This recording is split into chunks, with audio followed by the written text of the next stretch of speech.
This is Sporting Life.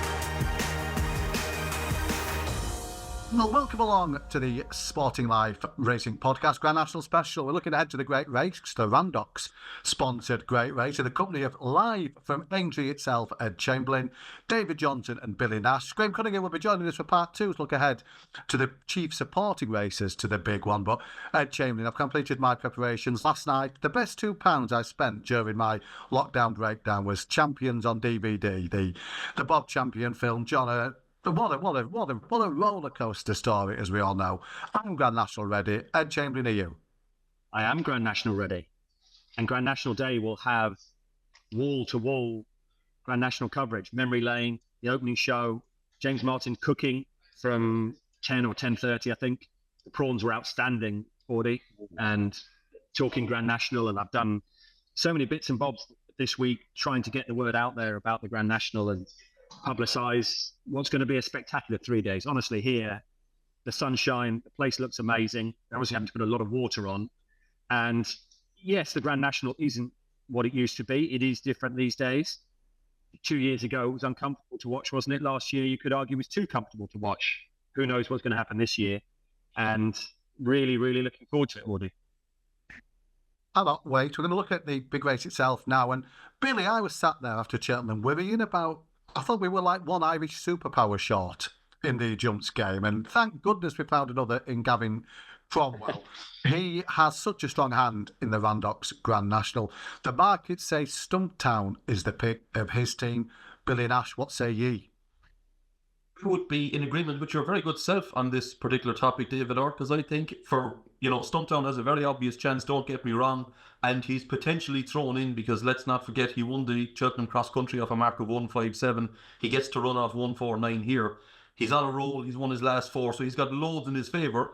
But I'm like you, Dave, I think that Gavin Cromwell's best chance in the race could well be Percival Le Gallois, who's a horse that I think has been absolutely primed for this race. He won the Paddy Power Chase at Leopardstown off a mark of 1:42. They ran him back over hurdles after that, which he won as well off 1:35. Okay, he's running off a mark of 153, but I don't think that's excessive. He stays really well. He has loads of big field handicap experience, and the drying ground won't inconvenience him. So I think he's got a huge chance. Plenty will make cases for Vanillier, who of course finished second in this race 2 years ago and is now £3 lower.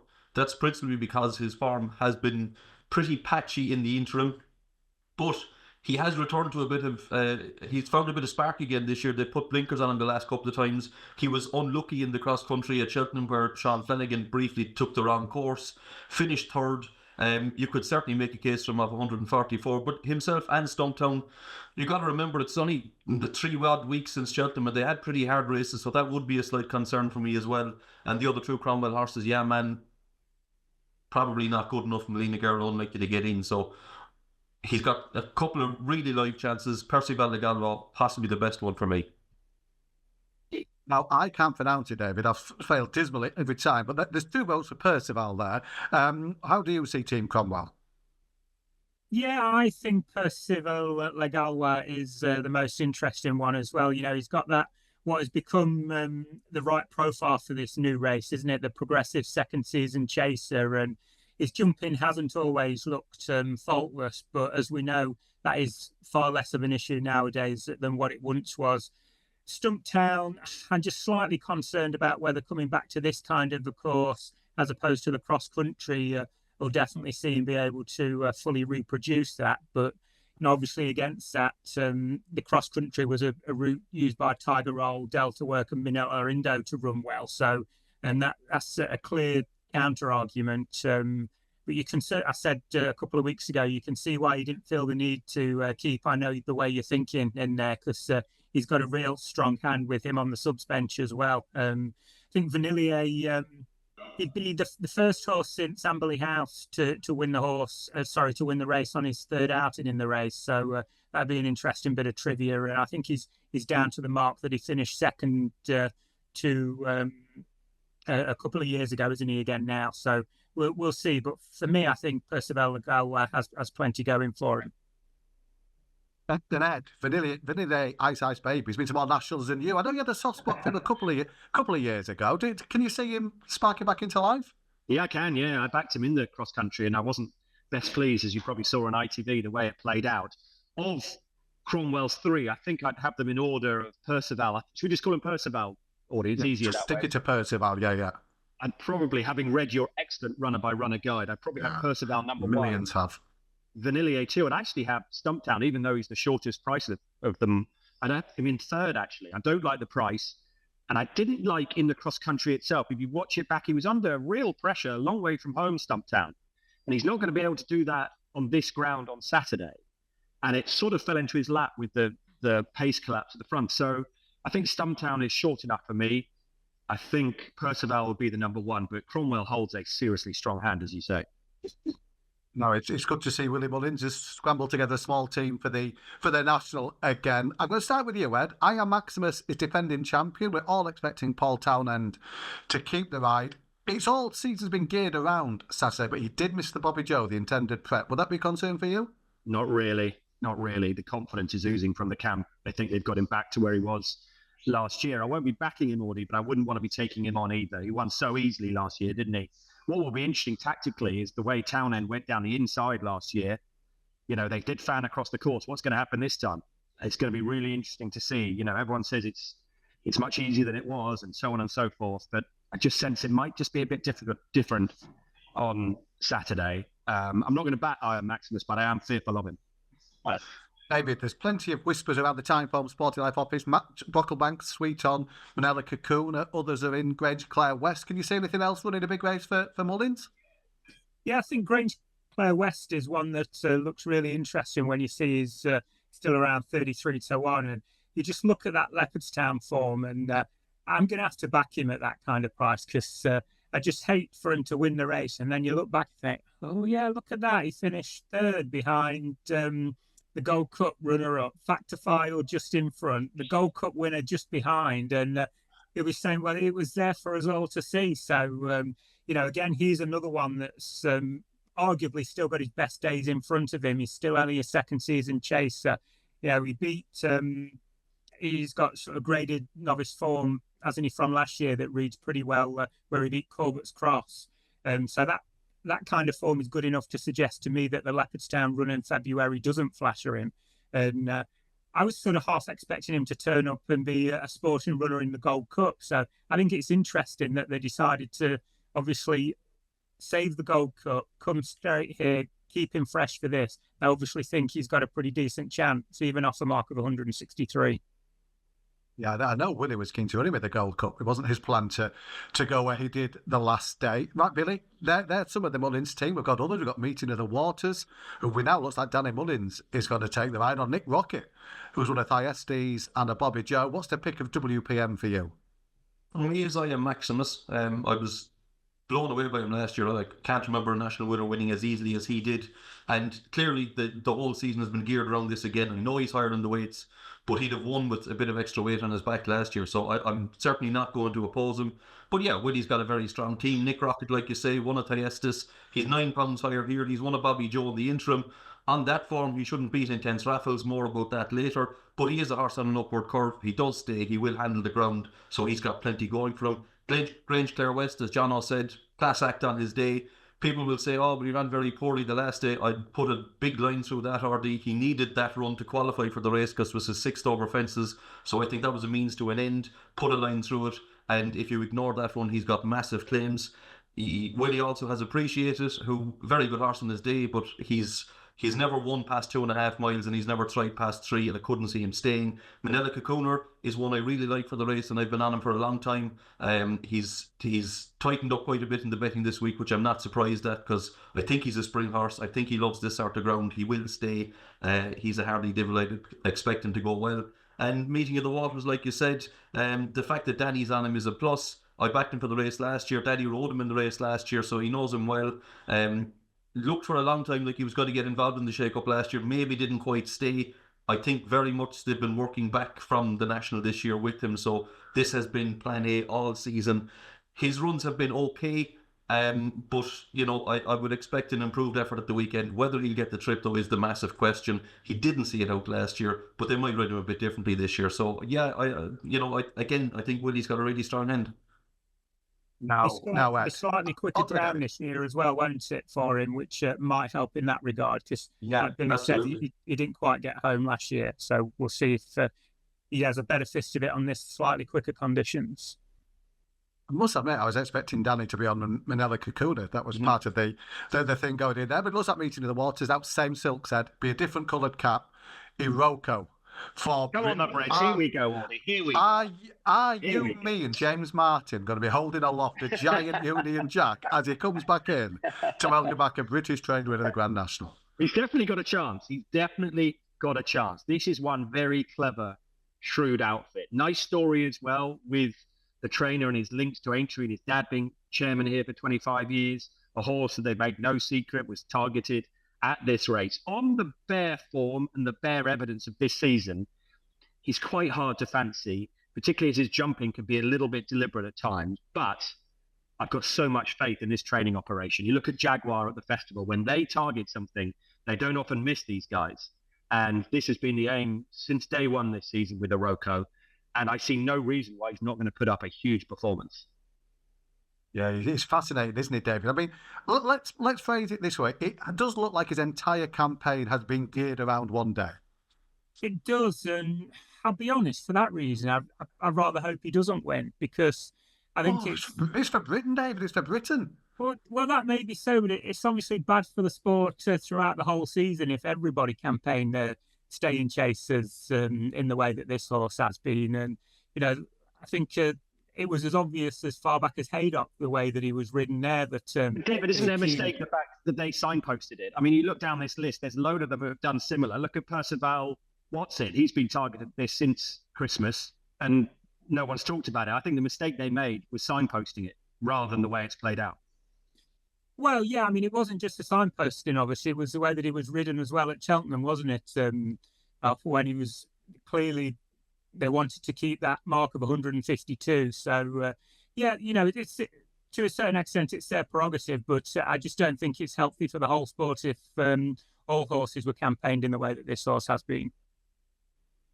Because from David, Billy, I know you'll be having sleepless nights looking at this British team. Looking at this thing, it's a newly designed trophy, a new Boodles design trophy. If it be staying on these shores, we've got Iroko, Billy, we've got Can Do Kid for Paul Nicholls, Highland for Nick Ernest, and I don't know if you knew this, but he's never won the Grand National. There's a fact for you, Billy. That. What's the best of British for Billy Nash? I did know that actually, Dave, because I did read your excellent horse guide during the week. Thanks very much. No, thank you, Billy. Thank you. Can Do Kid for me, Ardy. I know Iroko's got an obvious chance, but I just like the way Can Do Kid has been campaigned. He won, obviously, what I still consider to be the Hennessy bracket early in the season, and that's traditionally been a really good trial for the National. Nicholls has made no bones about the fact that he's all roads led to Aintree after that. He's only had the one run. It was maybe slightly underwhelming, but I wouldn't read too much into it. I think, very much being trained for one day. And if anyone's going to get him spot on the day, it's Paul Nicholls. So I could certainly see him running a big race. Highland, I just wondered if he lacks the experience for a race of this nature. He's only a novice. It might come a bit quick for him. The likes of Broadway Boy, I could see giving a bowl show for the Twist and Davis team. Whether he'll quite last it out, I don't know. But if I had to back an English one, to probably be Can Do Kid. I love the fact it was if I have to back an English one. But there you go, Can Do Kid for Billy. Ed, we've got others in there. We've got Beauport. A few people are putting up. What else is on the British radar for you? Must be Beauport. Do not pronounce the T, or you'll get in trouble if you pronounce the T. Beauport, a place in Jersey. I'm told the Corbière colours would be fantastic, wouldn't it, for Brian and Philippa Burrow, which would be a nice story. I think I prefer Beauport of the two. I was really disappointed with Broadway Boy, in the Ultima. I thought he went out very tamely that day, so I couldn't fancy him. Of the Nicholls team, I much prefer Can Do Kid. I'm with you on that, Billy. I like the profile of that 3 miles at Newbury. I think he's open to bags of improvement over this trip. And in the Great Wood Gold Cup, that was just a spin ahead of Saturday. So I think Can Do Kid and Iroko are the two standout Brits. I'd love 300 through 5 to run well for Max McNeil. Chantry House, I wouldn't give a hope to. Hitman hasn't won for a very long time, but it's some team, Audie. We're all guns blazing. I think we're 7-4 favourites to have the winner, British trained. Come on. What I'll probably do, Ed, is you greet the winner and I'll have the Union Jacks like the second and third, just so it shares the love as they come back into the winner's enclosure. David, you're not... Iroko, your heart saying no. So what do you think's the best of the British? Who will you be cheering on from the home team? I'll be cheering on Hanlon because I backed him anti-post when the weights came out, and I think the way that he shaped at Kempton was fairly encouraging with regards to stepping up in trip and coming for a race like this. I acknowledge Billy's point that he does lack a little bit in experience being a novice, but that has sort of been the kind of prep that has gone down quite well in recent years, hasn't it? He's a horse that arguably has still got his best days ahead of him. A mark of 147 was just enough to see him creep in, and he's going to be one of those that you would think they'll return to more prominent tactics. Or I certainly hope they would return to the more prominent tactics, given the way that recent nationals have gone. So, I'll be hoping for Highland, and obviously it'd be nice if that Nicky Henderson could win that first Grand National. It would. Now, Darryl Jacob, Ed, he's on TV more than you at the minute. Every time we look up, there's a Darryl Jacob interview around. He came back from injury to ride Intense Raffles in the Randox Grand National. He thought he was the perfect horse for the race. Darryl hasn't made it to Aintree, but he has, but not as a jockey. Intense Raffles has. He's a leading player. What do you make of his chances, Ed Chamberlain? Guess what our Grand National Day feature is on Saturday? It's not Darryl Jacob, is it? It is Darryl Jacob. Oh my God. Genuinely. Is he cooking with James Martin? Because I've watched that. Emotion running high. Or he'll get you going with the champion's music and heartbreak.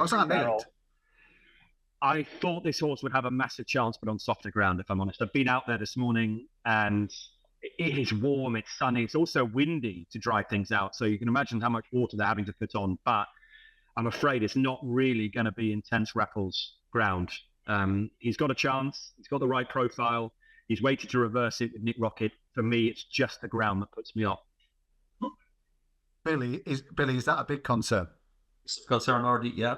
Now, he does have a little bit of quick ground form in France, but I don't know if quick ground form in France relates to what we get over here. And that was very early in his career. But all his best performances since he's come to Ireland have been on soft or heavy ground.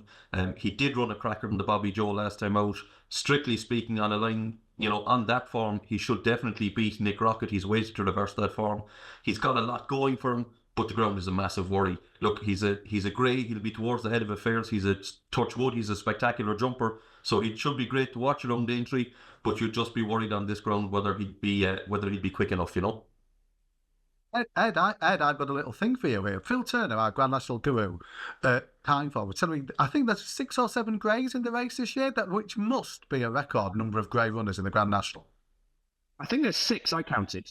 Oh, there's one that won't get balloted out, isn't there? There's one that won't make it. 6 must be a record, isn't it? It's a lot, isn't it? My late grandfather used to back greys every year, number 13 and Scottish horses, and I don't think he backed the winner in the 20 years or so I had with him in the Grand National. It'd have had a good run afterwards as well, wouldn't it? I know, Netch and Calanche. There's only been 3 ever, haven't there? But for an ITV audience, these are the things that resonate. I know it winds people up, but I'll go through the stories for Saturday, and a grey winner is of interest. Red colours on Merseyside, that type of thing. So those horses will be back. I could see there being money for Highland, DJ, on the day in the race with Nicky Henderson's 46 years of hurt and so on. And Can Do Kid would be in my top 4 as well. So it might be a grey day on Saturday, Audie. Excited now. David, one of the stories is always going to be Huey. He only costs 800 quid. Don't know if you know that, but that'll get a mention as well. It's got to get a mention. He's here, Huey, David. I mean, he's a remarkable racehorse, and it'd just be another chapter in his remarkable story, wouldn't it? It would, yeah. You look at what he's won, and didn't fancy him at all for the King George, and he's sort of struggled a little bit in the very best company since then. And obviously, coming back to a handicap, but we talk about obviously handicaps. You need to either be improving or well handicapped, and I think it's very hard to make a case for Hewitt necessarily being either of those. So I was a little bit surprised that when he was confirmed for the race, that his price has sort of tumbled from 20s, 25s down to disputing single figures in some places. it'd be a good story. I get that, obviously, and obviously, Shark Hanlon is great value in front of a camera, so it would be a good result for ITV. But I'd be surprised if he could do it, to be honest. It'll be a difficult one to explain for me, though. Yes, but I can't hide from the truth of what happened, so it would take a bit of explaining as well. Can't decide if I want that story or not. Yeah, there's some glorious chapters in the story, one or two not so glorious, aren't there, in that particular one. Billy, it's not the biggest, is it? You think he'll be okay around a modern national? He's got a huge chance, Ardy. Don't be surprised, Ed Chamberlain, if you do have to interview the Shark afterwards, because this horse has a serious chance. He is a class act. Jono's point about him being well handicapped, well, I'd make a counter-argument that he's running off 162, but he would have won a Kerry National off 163 a couple of years ago, and he unseated at the last. He was coming there to win the race, so I don't think he's that badly handicapped. And he is back in form. As he showed at Thurles over Hurdles recently, that was a good win by him, and the stable is going well. Since the Shark has got his licence back, he's had a couple of winners. The yard's running well. He had a winner the other day, so the ground has come right for him. He's absolutely at his best on top of the ground. He's won a Bet365, so we know he stays really well, and he's got loads in his favour. Now, he's not the biggest horse in the world, but he does seem to jump well. I think I fancied him for the race last year, and the ground went against him, and they obviously didn't run him, but I certainly wouldn't put anyone off him. I think he's got a huge chance. He ticks a lot of the right boxes, I reckon. Well, you might need to ask the questions, Ed. We shall stay tuned, obviously, on Saturday for that one. Right, time to go around the boxes. Ed Chamberlain, the best outsider in the 2025 Randox Grand National is... Yeah. You know who Rachel's riding yet? Anyone? No. Not confirmed. The shortener could be Senior Chief. I went back and watched the Coral Gold Cup, Billy, which Can Do Kid won, and he was pretty eye-catching that day, and it's clearly been trained for one day, a little bit like Iroko. You look at what Henry de Bromhead's done here with Senior Chief. I think this is the day for this horse, and we know what he can be like when he targets one. So Senior Chief could be a shortener, particularly when we find out who Rachel's riding. Could be half interesting. Interesting. Senior Chief for Ed. David, for you, a lively outsider? Yeah, and for comments that I made before, I'm going to have to go with Grange Player West. I think there's still some 33-1 knocking about. Think he could outrun those odds. Fantastic. And Billy, you were nodding along to Ed with Senior Chief. Are you in the same boat? Well, I agree with both of the lads, to be honest. I think both Senior Chief and Grange Clare West have huge chances. Grange Clare West at 33-1 for a Grade 1 winner that ran really well in the Irish Gold Cup. That could look a massive price come Saturday evening, There you are. There's some bigger prices to consider. But Ed Chamberlain, right now, the spotlight, you're there with the microphone. Whose nose are you thrusting it under after the Grand National on Saturday? Who wins the great race? Gavin Cromwell. And I hope it's with Percival Legallois financially. It could be Vanillier as well. I think he's got a massive chance. And for the Brits, I do like Can Do Kid each way. And Senior Chief to finish fourth. There you go. 1, 2, 3, 4. David, same question to you. Yeah, I'm probably not quite as worried about the ground for Intense Raffles as what the other two lads are. I think, running on soft and heavy ground, that's as much a feature of being campaigned in Ireland throughout the winter as though it's not like there's a poor run on good or quicker that you can worry about. And I get the point that, you need a real test of stamina. And I'm hoping that obviously the longer trip will compensate for the quicker ground. I don't think it's going to be any quicker than good to soft. And I'm hoping that the way he goes through his races will allow him to get away with that. So I think Intense Raffles is the most interesting of those towards the head of the betting. Thanks, DJ. And last but not least, Billy? I think Ed Chamberlain can possibly take a couple of minutes off at the end of this year's National and just rerun last year's winning interview with Paul Townend and Willie Mullins, because I think they might do it again with I Am Maximus. I certainly won't go against him. I'd give Hewitt a big chance, but I Am Maximus is the number one for me, Ardy. How far down, Billy? 1, 2, 3, 4, 5, 6, 7, 8, 9, 10. How far down do we need to get for the first British horse home in the Billy Nash National predictions? I haven't worked it out just yet, but I could certainly see them a British runner in the frame. I mean, there's a couple of live contenders, so yeah, I'm not going to say that they've no chance, because certainly a couple of them do.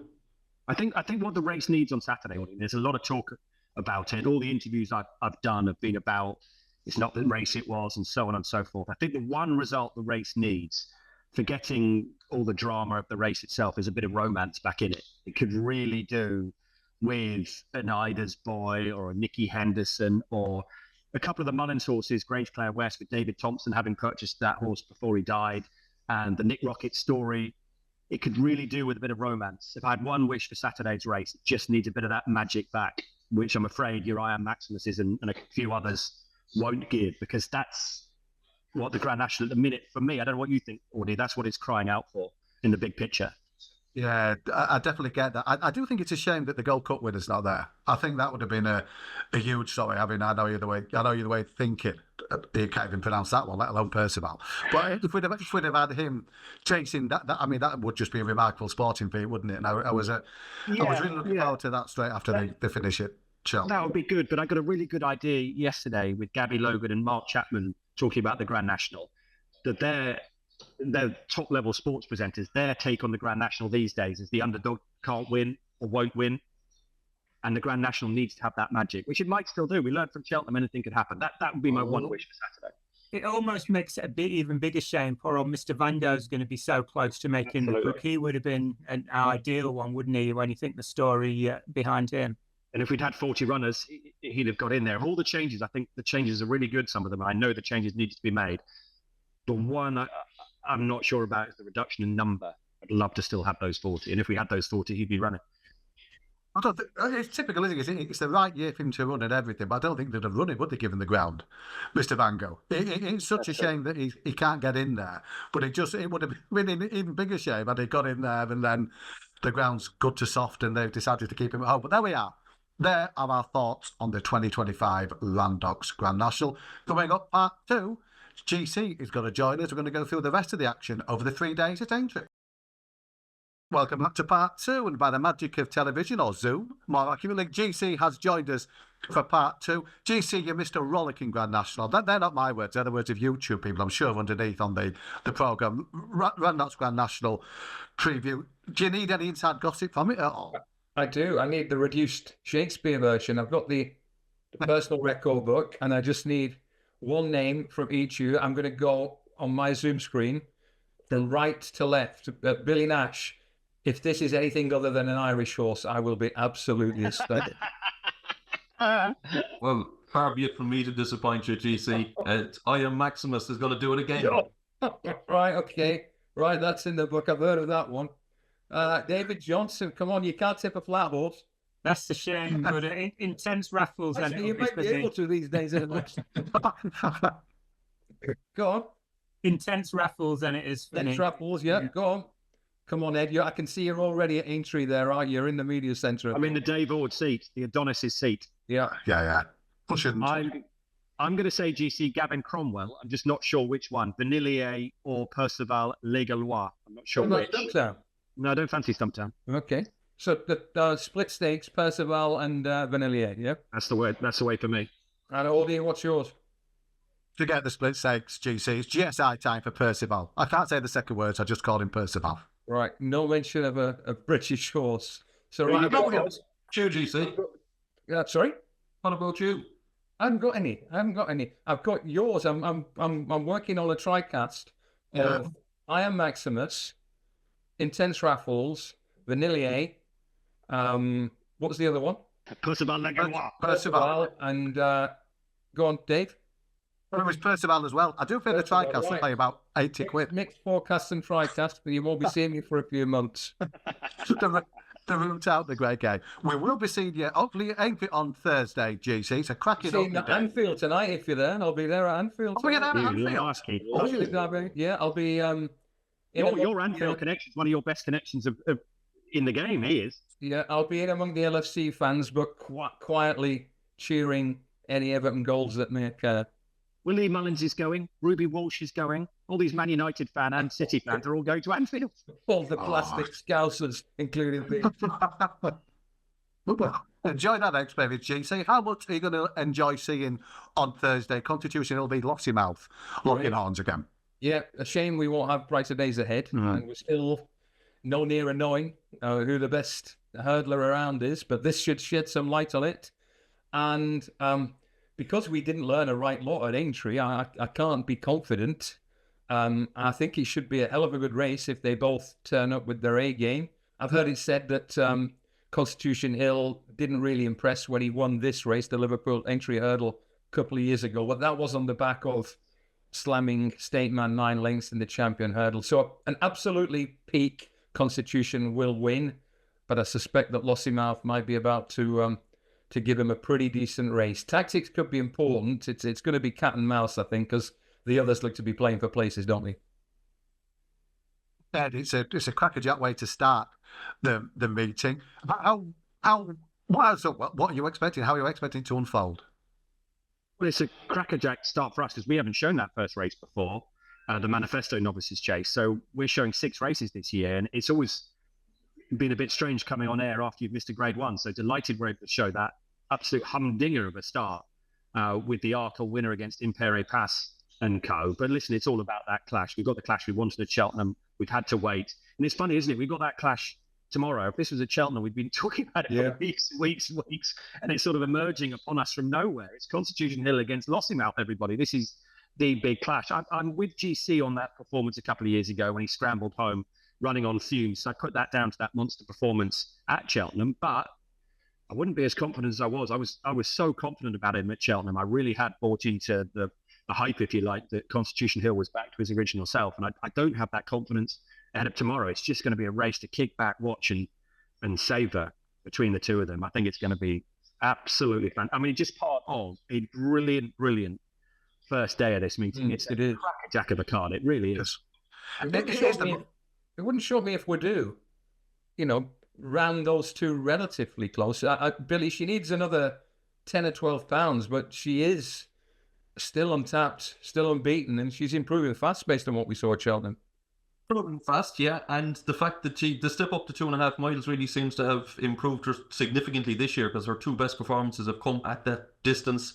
She was very good at Cheltenham in the Martin Pike, but she did win off 141 or something like that. So this is a massive jump up into Grade 1 company against proper Grade 1 horses. So I can see your point. I could see her running well, but let's face it, she's no brighter days ahead, So whether she's good enough to win, I'd have my doubts. But she should run well, but it promises to be a cracking race. I'm very much with Ed. It's one to sit and watch. I think we're still in the dark with Constitution Hill. His best performance is now 3 years ago in the Supreme on time form ratings. He hasn't run to a mark in the 170s for over 2 years now. He's probably still capable of it, but we don't know. And we do know that Losymouth is fit and firing, and she was very good at Cheltenham. She comes here in rude health, and 2.5 miles around Aintree should really suit her. So it sets up beautifully for what should be a fascinating spectacle. Rich Ritchie, Willie Mullins, and Mers have a very good memory of this race. Remember, it can't be, but it is 9 years ago tomorrow since Annie Power had her final run. Her main rival was a Henderson horse, and she absolutely banjoed My Tent or Yours. Remember, she beat him by about 18 or 19 lengths, I think. David, just before we leave the race, Constitution was an uncharacteristic fall, obviously, in the Champion Hurdle. But the time before, his long old Johnny made a humding of a mistake at the last start day. Does he have fresh questions to answer for you? I think there are concerns, particularly because the fall was such a similar mistake to what he did at the last in the International, wasn't it? Where he sort of stood off it and not given the obstacle the respect it obviously needed. And it's a race I'm not desperate to get involved given the price. I think Losymouth is about 13 to 8, Constitution Hill relatively easy to back 5 to 4 on. But I think if I was going to have a bet, and I may well do, it'll probably be Losymouth, in the fact that that 2.5 miles round Aintree is probably close to being her optimum conditions, given what we saw, how she struggled around Kempton, and then how she obviously won very easily at the Cheltenham Festival, whereas even the Constitution Hill at his best might not be quite as effective over 2.5. So, I think Constitution Hill, he does have a couple of question marks, and Losymouth, this is her home game, isn't it? So I would probably be siding with her. It's really strange, isn't it? Losymouth, we were all questioning whether she'd be all right after a very heavy fall at the DRF. She came out fresh as paint at Cheltenham, and Constitution Hill has to do the same. I agree, it's one to savour, but if Constitution Hill touched even money or 11 to 10, I think I'd have to have a few sovereigns on, because, we know that at his best, he's the best around. So. Yeah, a fantastic race, and so an intriguing contest. But I'm going to get the race title correct. Ed Chamberlain, the Brooklands Golden Miller Chronograph Bowl chase. Thank you. We've got Grey Dawning in here. Best of British staying chases. Missed Cheltenham. It'd be a fantastic side, but there's loads of pace and loads of competition. It's a really interesting renewal. It's a cracking race with lots of household names in it. When you think you've got the leaden-footed Ahoy Senor trying to bounce back from falling in the Gold Cup. Jello, everyone knows, the two Willie Mullins horses. Who'd have thought that at the start of the season that Paul Townend would pass up the ride on Gaelic Warrior? He's on Embassy Gardens. Grey Dawning, the Galloping Grey that people have taken to their hearts, a proper terrestrial television horse. Spillan's Tower for Jimmy Mangan and Monty's Pass fame. Stage Star and the Real Whacker. I mean, that's a really good race. That, I mean, it's just non-stop on day one. I think Stage Star is going to run a big race in this.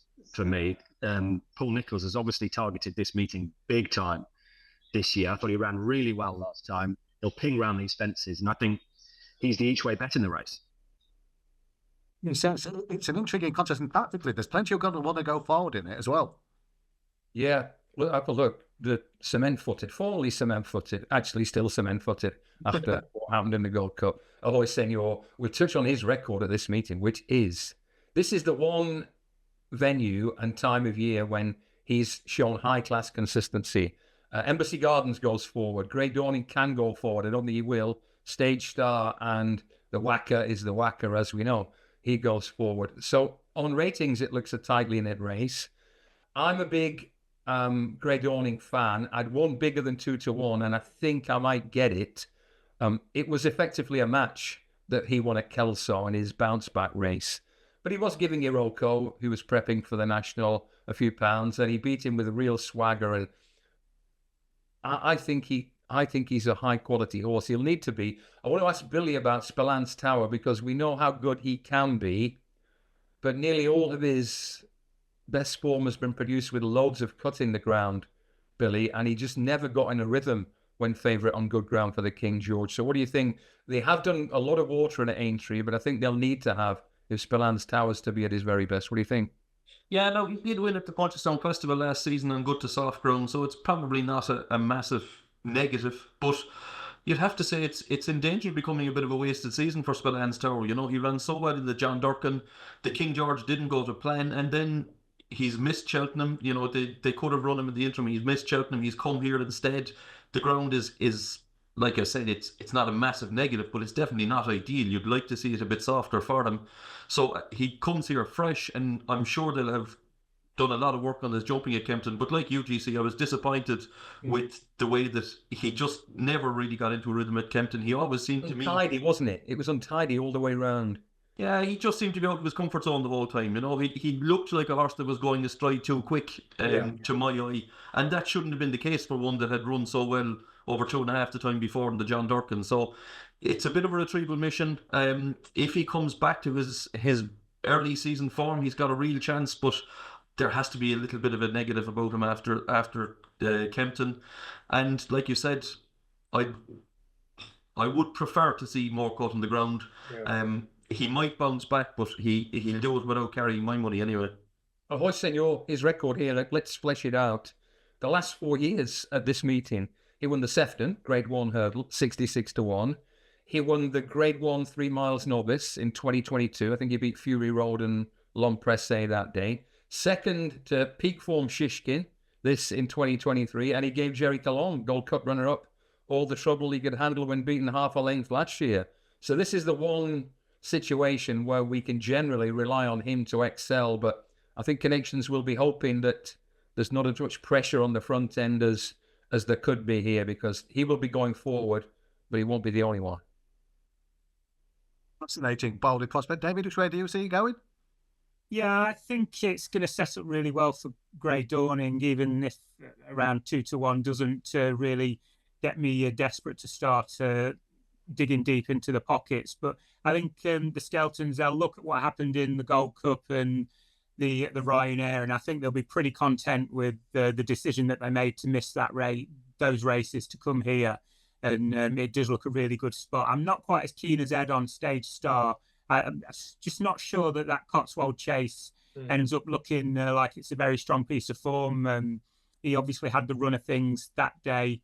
The Venetia horse has let the form down a little bit, I think, since. So I'd be slightly worried about him, particularly with a horse in or likely to take him on. And I'd just echo the comments about Spillans Tower.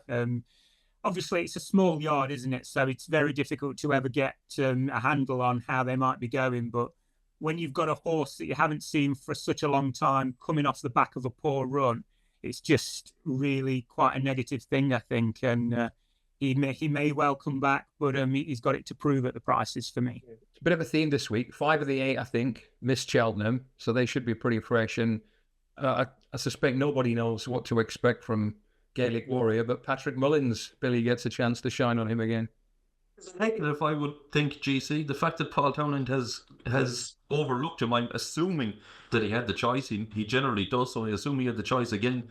And the fact that he's decided not to ride him, who would have thought 6 months ago that Gaelic Warrior would have been in this race, not favourite, and a potential second string for Willie Mullins. So yeah, that would really put me off him. And let's face it, his run at the DRF was very flat. So he's got a lot to prove, I reckon. And Embassy Gardens, the horse that Paul Townend does ride, he's a likeable type, but he really shouldn't be good enough, I would have thought. To me, he's a grade 2, grade 3 horse. I'd be surprised if he was good enough to win a grade 1 against these horses. Yeah, I know it's 3 miles, but the Rhythmouth Aintree chase is flat spring conditions. Gaelic Warrior cannot afford to start that jumping right malarkey in a race like this. He'll be in big trouble if he does. And before we leave Thursday, you've got the opening race this time, the Grade 1. You're looking for it, Yango Bay. Again, pronunciation is perfect there. And GC, remember this. I said in the media centre at Cheltenham, 3 out, he was winning the Arkle. I know everybody laughed, but Matt Mayen winning sectionals were proved absolutely spot on again. It seems the most obvious thing to do with him was stepping back up in trip. Yeah, definitely. And I'm surprised he's the price he is. I looked at the market this morning. I thought he might be a bit shorter.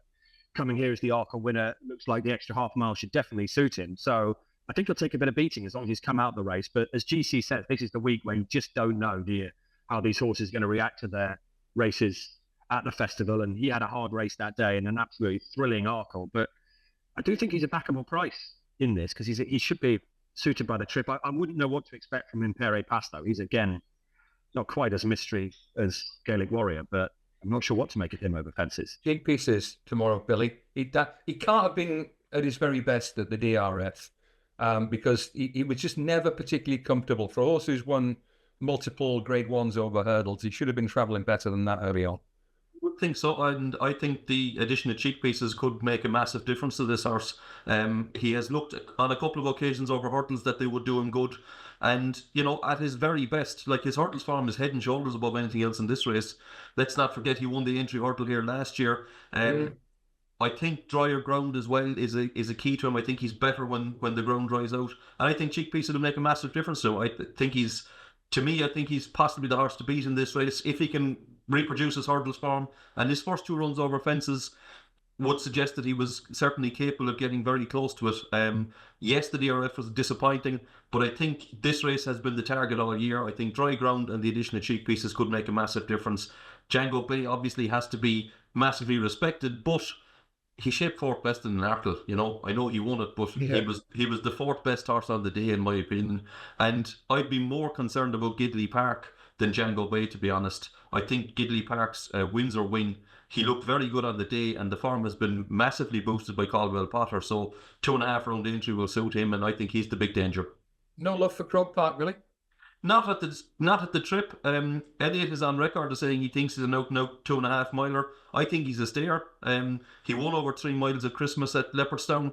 If you look at him, his pedigree and everything suggests that he wants to go a trip, and I think possibly a step up to 3 miles is what he needs. I thought he was, readily enough outpointed at Leopardstown the last day, and I think Impere Pass will turn around that form, especially on this ground. I'm with Gordon rather than Billy on Croke Park. I think 2.5 miles will suit him. I think he essentially got outstayed by Ballyburn. Briefly, he looked like he might even have Ballyburn's measure that day, and think he traded at about 2s on in running. I think he's a sound jumper. He'll be ridden pretty prominently, and I think he'll make a lot of these go in this. So I was going to back Croke Park, to be honest, against these. This, of course, is the Manifesto Novices Chase, EBC Group Manifesto. Manifesto, and in 8 Grand Nationals, 8 count them. He won 2, and he was in the frame in 4 others. So a long, long time ago, but what a horse he must have been. An Aintree legend. Let's talk John Bon, Friday. It didn't happen for him. It didn't happen for him, GC, at Cheltenham. 2.5. He's proved he won this race. So we know he gets it at Aintree. What you expected? It seemed a shame he didn't win at Cheltenham. It felt like it was his year to claim that title. Yeah, well, we have this theme of, horses who've had pretty heavy falls trying to bounce back. His is even more of a conundrum because even though he didn't fall, he made a really jarring blunder at halfway. Then he jumped the next 2 or 3 really, really cautiously, and he ended up having a pretty grueling experience. There's no question about it. So the question is, has he recovered from that quickly enough to win a race that he ought to be winning? Isn't it a small field, Dave? Yeah, it's a 4-runner field. Yeah. 4 runners. So we've got another cement foot in Willie Mullins' horse, El Fabiolo. Yeah. What are the other 2? It's Protectorat. Matata. Okay. Matata. Well, I wouldn't put a line through Protectorat in a small field because he ran really well in this race last year after his Ryanair win, and he was only a length and a half or so behind John Bon in this race. Now, he didn't fire his best shot in the Ryanair this time around. Nothing could get near Factor File. But he's a rugged horse, and he's good enough to give them all a shake at a reasonable price if John Bon is feeling the effects. What a big week for Nico de Boinville, isn't it? Because it all went wrong on the big ones, apart from Django Bay at the Cheltenham Festival, and he's got to try and make amends on Constitution Hill and John Bon in the space of 24 hours now. Yeah, it's really interesting. David, just talking of de Boinville and Henderson, Lalamba swerves the 4-year-old hurdle. I want to step him up to 2.5 in open company on Saturday. Henderson said it was a logical choice. Would it have been the logical choice for you? Not necessarily. I mean, it's not often that you see juveniles taking on horses in open novice company, is it, when they've obviously got the option of the 4-year-old race? And the 4-year-old race hasn't really attracted anything that they would have had to run scared of, obviously. But even so, I mean, I don't think this looks a particularly strong running of the Grade 1, does it? It looks like with Romeo Coolio being declared for the 2-mile race, I think he's going to have about a stone to play with on that Triumph form. He gets a slightly advantageous weight for age allowance, according to the time form numbers. I think we suggest he gets 3 or 4 pounds that he's probably not entitled to. So I don't know whether that was anything of a factor. But in terms of the ability that he's shown in the Triumph, it looks like he should be winning this and winning it pretty comfortably, I would imagine. Yeah, an interesting move. Nicky did it before, didn't he, JC? Binocular ran in the Supreme, I think, as a 4-year-old. And yeah. Absolutely, yep. A move that Nicky's not. No, so let's talk Tearpoo now in the Stayers on Saturday. Billy, it didn't happen for him at Cheltenham this year. He ran well, but what did you make of that performance? And the fact that for a horse who was wrapped up in cotton wool, well, put away for the entire winter, they're running him seemingly twice in the space of 3 weeks. Makes a mockery of the campaign, doesn't it? Last year and this year. I mean, he can't run possibly from November to Cheltenham, and all of a sudden he's back out 3 weeks later having got beaten at Cheltenham. So yeah, he got beaten at Cheltenham. I wouldn't be surprised if he gets beaten again, Ardy. I think 3 miles on quick ground around Aintree is not really what he wants. I think the ground was a big factor in him getting beaten this year, and this is potentially a tricky assignment for him, you know. He's up against the likes of Home by the Lee. Obviously, he got knocked out of the race at Cheltenham. Hopefully, clearly he's none the worst for that. But he's got the likes of Jimmy Desai, the Wall Park, Strom Leader. All of them, I think, will be suited by 3 miles around Aintree. I'm kind of hoping they decide to put headgear on the Wall Park because I've been hoping for a long time they'd do it. I just think he's a horse that tends to hit a flat spot, and cheek pieces or something might just help him through his race. But I think quick round around Aintree would suit him. Obviously, Strong Leader won the race last year and is back again. Jimmy Desai was so impressive in the Coral Cup, and Willie has thrown another spanner in the works by at least entering Kit's Boogal. I don't know if he's going to run him or not, but he's very impressive in 2 races over 2 miles in Ireland. The trip is a complete unknown. He's shaped like a horse that'll definitely get 2.5, but if he stayed 3 miles, he'd be a big player. So all in all, there's enough there against Tehupo for me to be happy to take him on again. JC, would you be looking at that race, looking for some potential punting angles, do you think? Yeah, I've had a look at it. I don't have a strong punch angle. Tehupo, I don't think he has masses in hand of home by the lead, if he's right. Again, another horse who didn't get a chance to show what he could do at the Cheltenham Festival. Departed before halfway in the Stairs Hurdle. Kidspool, I suspect he won't run. It would seem unusual to lob a 5-year-old into this race, going up straight from 2 miles to 3 miles, but his entry is interesting. Like Billy, I thought Jimmy DeSoy was a bit of a revelation in the Coral Cup, back from a long break and made a very, very competitive handicap look pretty one-sided. Gwenny May Boy was really good at Haydock, so it's not just 1 or 2 possible springers or dangers to Tehupo in that race. Romeo Coolio, is that on Saturday, or is it Friday, that 2-mile novice hurdle? He looks potentially the banker of the week, I think, doesn't he? If there's a horse who can beat him with no Copec de board in the road, I'll be very surprised. So he's a very short price. Billy, I don't want to spring this on you. Have you looked at that juvenile hurdle tomorrow? A grade 1, perhaps in name only, the Burdles race. I have had a good look, and it's amazing that we had Lulamba as hot favourite. We had Lady Vega Allen from the Triumph Hurdle looking a big runner. And we had Hello Neighbour. None of them run. So now we have the Boodles favourite, the Boodles winner, Fred Winter winner. Put Your Hands Together as favourite. And Fred Winter winners don't have a good record in that race, but this is not what we would normally expect from a grade 1 juvenile hurdler at Aintree, is it? Absolutely not. No, I agree. It's a grade 1 in name only. None of the major players in the Triumph turn up here, which is unusual in itself.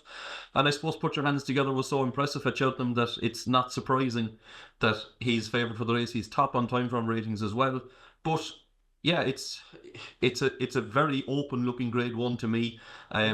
Just having a quick look at it, I think his stable companion could give him plenty to do here. Naturally Nimble, who's a horse that I was fancying for the Fred Winter, didn't run on it, but quick ground will really suit him. He's a grade 2 winner from earlier in the season. There's a couple of unknown quantities. The Dan Skelton horse Live Conti has a time form large P, as has Filibustering of Harry Derham, so they're open to plenty of improvement.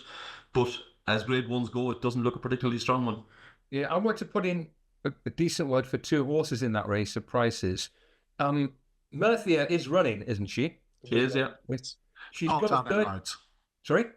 It's chosen to ride it. I think it's slipped slightly under the radar that she has a 13-pound pull with Put Your Hands Together compared to the Fred Winter. She was giving him 6 that day. She finished, no excuses, beaten 7 or 8 lengths, but she has a big pull. And Willie has a really good record with fillies in that race. She's no Apples Jade, who won it before she went on to great things for a different yard. But she's pretty useful. Zenta also won it a couple of years ago. 13-pound pull. And Filibustering, he beat second raters at Kelso. He was a handy middle distance stayer for Tim Easterby. But I'm a sucker for horses who jump really well. And for a horse having his first run over hurdles, his technique and his aggression were tremendous. So keep an eye on those 2, Zenta and Filibustering, in a grade 1 hurdle on day 1 that's not really a flash grade 1 at all. Yeah, Lindbank is another one who was a bit of a pull with Put Your Hands Together. Gave him £6 in the Fred Winter, was doing all his best work at the finish, so he could get involved in the shake-up as well. I should have pointed out that Ed Chamberlain left us earlier. I never actually mentioned that, but he had TV commitments, things to give a little wave on his way. Yeah, give a little wave, a thumbs up as he departed. But I'm talking about for the Meydan talks. That's Aintree. We now need to talk Meydan because it's World Cup night and some fascinating racing in store there. Slight change to this race times again as well, so it sort of dovetails neatly with Aintree. David, I'm going to start with you and Calandagan because I know he's a horse that you're immensely fond of. Are you expecting to see Calandagan deliver a big performance in Meydan on Saturday? Certainly hope so, and I think he should be able to as well. He comes up against some pretty good rivals. Rebels Romance obviously has an excellent CV around the globe, but I don't think in terms of natural ability is quite capable of the performances of what Calandagan is. And think back to Calandagan, where he conceded first run in the York race to City of Troy. I think that was a real good performance. And looking at the way that this race is going to set up, I'm hoping it's going to be run to suit him. Shin Emperor is in there, who seemed suited by aggressive tactics last time. So hopefully he'll go on. Rebel's Romance is usually prominent, so that should stop him getting his own way out in front. And if it's a decent gallop on there, Calandagan, hopefully his class will come through. So yeah, hoping it sets him up for a real good season back in Europe, where all these races around 1.25 miles, 1.5 miles for the older horses, they should be well within his compass. That's Tsushima Classic. GC, we need to talk about the turf. Romantic Warrior. Plenty of coverage on social media, as you would expect, in the build-up to his run. What are you expecting from him this time around? Well, the numbers tell you that it should be a win and a decisive win. And it's impossible to knock this horse in any way in terms of his globe-trotting record, his consistency, his ruggedness, his racing style, his hat full of great ones. But he did have to dig extremely deep, really, really deep in that tremendous tussle with Forever Young. More on him in a minute. In the Saudi Cup a few weeks ago. Now, it's a 6-week cushion, so it's not like he's coming back after 3 weeks. You really would be worried if he was. And James McDonald just said it's all guns blazing, that he seems absolutely, firing in the mornings. But it's worth bearing in mind that he's 2-1 on in a couple of places. He's probably going to jump at around 4-7, 2-1. And I think Liberty Island is one of the better value bets of the weekend. She's an old rival of Romantic Warriors. He was too quick for her in a steadily run Hong Kong Cup in December. She, not for the first time, was left in a fairly difficult tactical position, but she came home strongly for second. She hasn't run since then, so she'll be as fresh as paint. She got a double moderate ride from Yahagi in the Shima Classic last year. He was in an awful tactical position. So he needs to be alert to the tactical situation. You cannot be giving good horses like Romantic Warrior an easy start. But if Romantic Warrior dips a bit below that very high peak, and he might after that slog on dirt, then Liberty Island, who I think is around 8-1, I'd be keeping a pretty close eye on her. I think she's lost the last 4, but there have been excuses. One of them was against Equinox in the Japan Cup. 2 have been in fairly tactical contests, and she's a proper Group 1 filly, getting the weight from the boys here, and I'll be surprised if she doesn't go really well. Now, Billy, let's talk Coolmore. Nothing would sum them up more, would it? They're in the first run in their colours, Believing, who was so often the bridesmaid last season, came out and won the sprint. Yeah, I mean, this is the start of things to come, or the Irish sprinters are back on the up, Not only do Coolmore now own Believing, they've also got this rocket from Australia called, is it Storm Boy that Aidan O'Brien has? So, yeah. They love it, probably. Yeah. Look, she's rock solid. I mean, she certainly deserves a day in the sun. I can't say I've a massively strong opinion on this race because I don't know much about some of those overseas sprinters, but Believing is sure to turn up. She's sure to give a good account, and she'll be there or thereabouts, you'll imagine.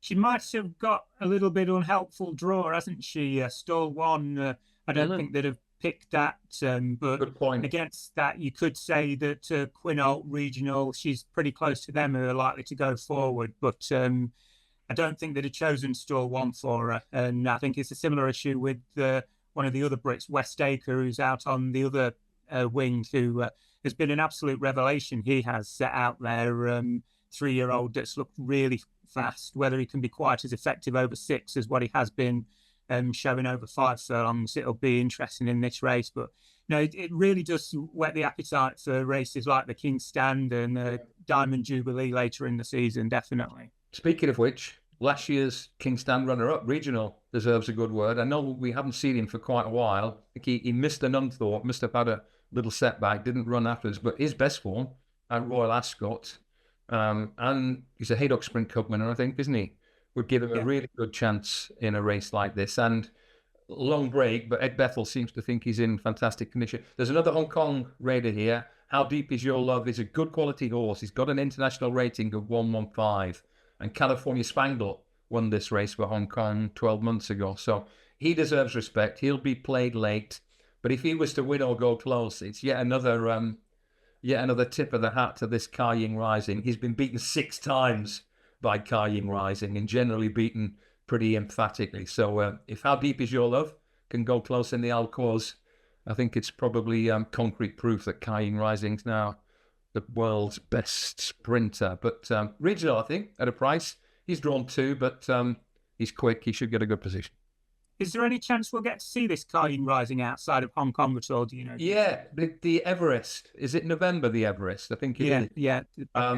David Hayes' trainer obviously is a true blue Aussie and would love to win that race. They haven't got a slot at the moment, but there's at least one slot up for grabs. I think one of the slots you have to buy a ticket for to run in that race. I think one of them is owned by a casino operator who, how shall we say, isn't going so well at the moment. So they might have to have a bit of a fire sale. So no, if we see Kai Ying Rising, it definitely won't be in Europe, sadly, but it could be in Australia in the very back. He's not in the Golden Shaheen because I'd love to see him take on Straight No Chaser. Yeah. Oh, well, the Tuz, this Tuz, he's about 27 years of age now. Well, he's 8 or 9. It seems like he's been running at 15 carnivals in a row. But he bolted up in the Golden Shaheen last year, but he faces a different kettle of fish, I think, in Straight No Chaser Billy this time. Oh, I think so. He was hugely impressive in Saudi. I don't know how deep a race it was, but he went off like a rocket, and they just couldn't catch him. Obviously, he's a Breeders' Cup Sprint winner as well, so yeah, he looks the real deal, Straight No Chaser. So really, Brit, Dan Blackcap, yeah, English winner abroad in California. It struck me. I mean, what it would be if Epic Poet was to win the Gold Cup, the Dubai Gold Cup for David O'Mara. He's in there with Trawler Man and Aiden's only run on the night, isn't he? Is it Continuous who goes over there for Ballydoyle as their sole representative for the card? But let's talk Dubai World Cup then, GC. The big race on the card. We've touched upon the turnaround. We've got Forever Young there, favourite. He's an odds-on favourite. Is there any depth to this race? Are there any dangers lurking? I don't think there is, Dave. I really don't think there is. If you look down the list, you're generally looking for, high quality American raiders. And Brad Cox has a runner, but Hit Show is rated 111 on the international scale, which puts him 17 pounds behind Forever Young, who, again, it's that Romantic Warrior form. The two of them pulled miles clear of pretty good horses in the Saudi Cup. So Forever Young looks like he's the type of horse who's going to make a massive name for himself this year. And if he's in the same condition that he was 6 weeks ago, then he's going to be extremely hard to beat. He did have a hard race, so did Romantic Warrior, but if you have a look at the ratings, 128 he's now rated on the back of the Saudi win.